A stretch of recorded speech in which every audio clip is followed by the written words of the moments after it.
Plastic waste ని recycle చేసి vanilla flavour ని తయారు చేస్తున్నారంట. ఆ మ్యాటర్ ఏంటో చెప్తాను కానీ నా ఛానల్ కి ఒక లైక్ చేసి సబ్స్క్రైబ్ చేయండి. ఇప్పటి వరకు ప్లాస్టిక్ ని రీసైకిల్ చేసి సెకండ్ జనరేషన్ ఆఫ్ ప్లాస్టిక్ ని తయారు చేశారు కానీ వేరే మెటీరియల్ ని తయారు చేయలేకపోయారు. అలాగే వరల్డ్ లో కూడా ప్లాస్టిక్ వేస్టేజ్ అండ్ యూజెస్ కూడా డే బై డే ఇంక్రీజ్ అవుతుంది.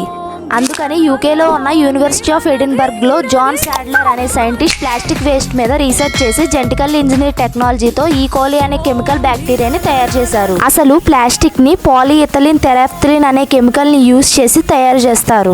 ఈకోలి కెమికల్ బ్యాక్టీరియాని యూజ్ చేసి ప్లాస్టిక్ వేస్ట్ లో ఉన్న తెరాఫ్థలిక్ యాసిడ్ ని అప్రాక్సిమేట్లీ 79% వెనిలిన్ గా మార్చారు. వెనిలిన్ కాంపౌండ్ ఎగ్జాక్ట్ గా ఆర్గానిక్ గా తయారు చేసిన వెనిలా బీడ్ ప్లాంట్ నుంచి వచ్చిన వెనిలా లాగా ఉంటుంది. అలాగే స్మెల్ టేస్ట్ కూడా ఎగ్జాక్ట్ గా ఉంటాయి. వాళ్ళు ఇప్పటి వరకు తయారు చేసిన vanilla cosmetic and other applications అంటే medical, pharma, household cleaner, herbicides లో యూజ్ చేయడానికి మాత్రమే వర్క్ చేసింది. ఫ్యూచర్ లో హ్యూమన్స్ కూడా కన్సంప్షన్ చేసేలా ఇంకా రీసెర్చ్ చేస్తున్నారు.